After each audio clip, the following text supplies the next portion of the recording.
The New Vision Arts Festival Uncut by the award-winning choreographer Hope Schechter.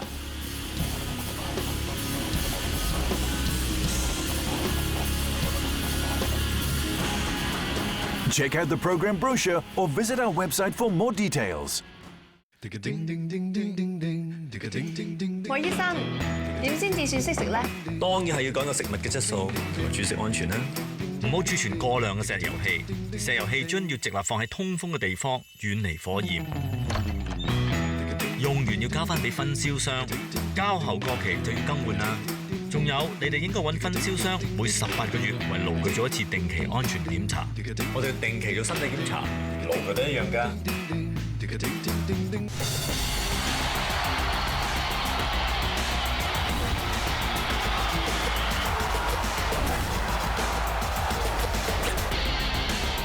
The HKFA Centennial Celebration Match, Hong Kong versus Argentina.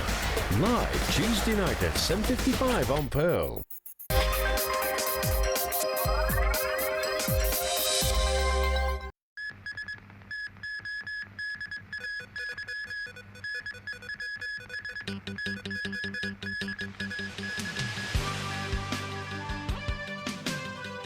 Police break up skirmishes in protest zone and make arrests.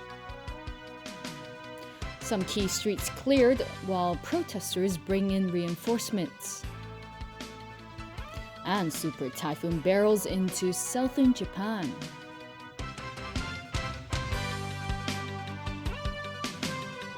Good evening. Occupy protesters have been busy tonight strengthening their barricades. Some brought in quick dry cement to fortify their strongholds. Others have erected bamboo scaffolding. Let's give you a live look. Earlier today, tempers flared up again in Admiralty, where angry workers demanded Occupy protesters to free up key roads. Diane To has our top story. Groups of masked men were spotted gathering on the roadside of Queensway near Lippo Centre at around 1 p.m. About half an hour later, they started charging towards the protesters. Some were carrying knives and other sharp tools. They cut the plastic ties that kept the barricades together. It took a number of police officers to keep the situation under control.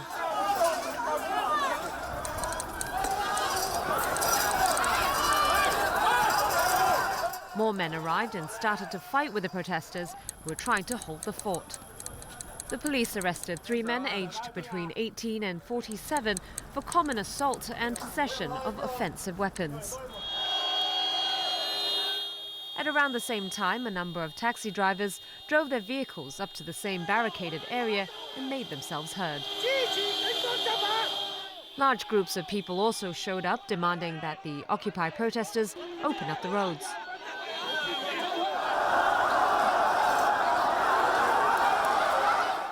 It became a heated exchange as police officers called for the anti-Occupy demonstrators to control their emotions.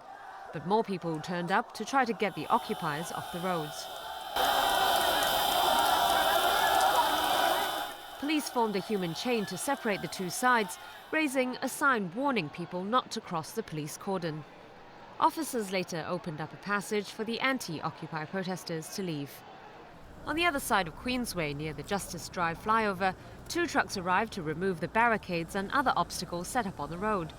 The protesters stopped the trucks and demanded the drivers get out. Officers rushed to the scene and separated the 2 groups. The police reminded protesters they're illegally occupying roads. Many of the roads in Hong Kong has been unlawfully occupied for days, for over 2 weeks already, and the normal lives of the general public has been seriously affected, resulting in much social grievances and many confrontations has occurred, causing injuries to both citizens and police. Hui also warned protesters against reinforcing existing obstacles or setting up new ones, saying the police will collect evidence to determine if there's been any breach of the law. Alex Chow, Secretary General of the Federation of Students, tonight condemned the use of violence against peaceful protesters. He suspects the attacks were premeditated and coordinated. He also criticized the government for refusing the demonstrators' request to open up the area in front of the east wing of the central government offices for them to move their protest off the roads. Diane To, TVB News. Motorists can now access certain roads that were blocked off by Occupy protesters. Police this morning removed some barricades from Central, Admiralty and Mongkok.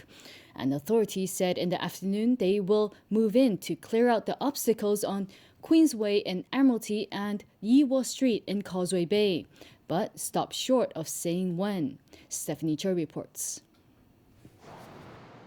The government explained this afternoon why it decided earlier today to turn down the Occupy advocates' request to reopen the central government office's East Wing forecourt.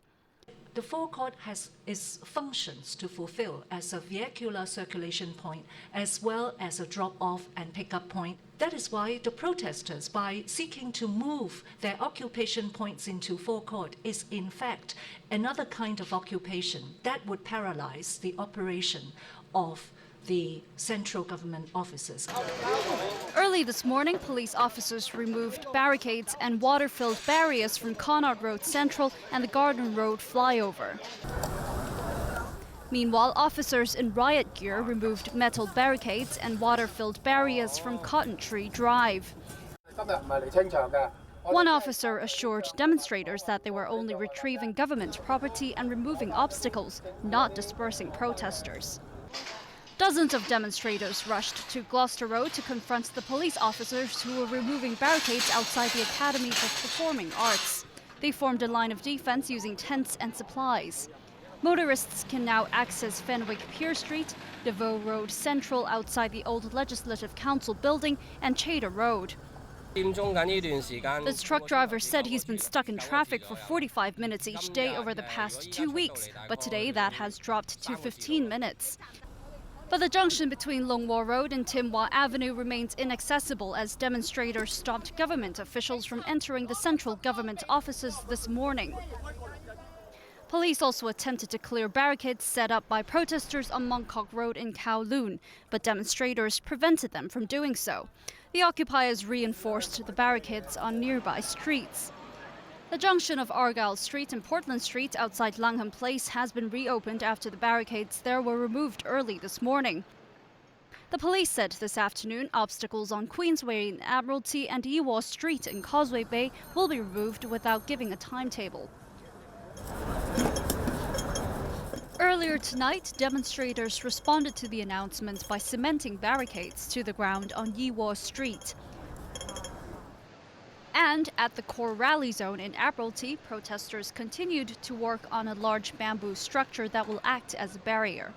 Stephanie Choi, TVB News. Chief Executive Leung Chun-ying speaking in Guangzhou, where he was attending the Pan-Pearl River Delta Forum, voiced his support for the police action this morning. Liz Yun has more. Chief Executive Leung Chun-ying gave reassurance that the police will be using minimal force when dealing with protesters whom he says have seriously disrupted social order and security. In certain areas, there are barricades and objects obstructing the roads, but not many people are occupying those sites, he said. Under such circumstances, the police will remove the objects. Yesterday, four leading journalist organizations, including the Hong Kong Journalists Association, demanded that the chief executive meet with the local and international media immediately to address pressing issues. In response to the call, Leung said he was busy lately, but he welcomes any questions from the press and he relies on the media to disseminate messages to the public. The CE reiterated that he would not step down, stressing that anyone who leads the SAR in its political reform would have to stick to the constitutional and legal framework.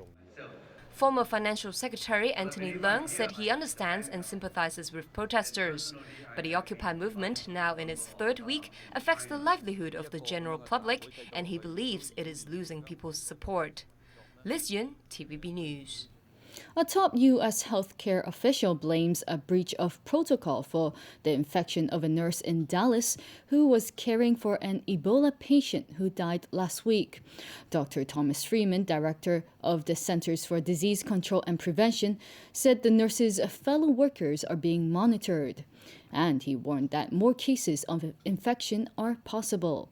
Alan Buknia reports. Teams of hazardous materials workers cleaned the apartment complex of the healthcare worker Sunday. She's the first known case of the disease being contracted or transmitted in America, even though she wore full protective gear while caring for a patient who later died from the virus. It's not immediately clear if the hospital prepared its staff with simulation drills before admitting the patient, Thomas Eric Duncan, who traveled from Liberia to visit his family. A national survey of American nurses, however, suggests few have been briefed on Ebola preparations. The director of the Centers for Disease Control and Prevention says that training is crucial.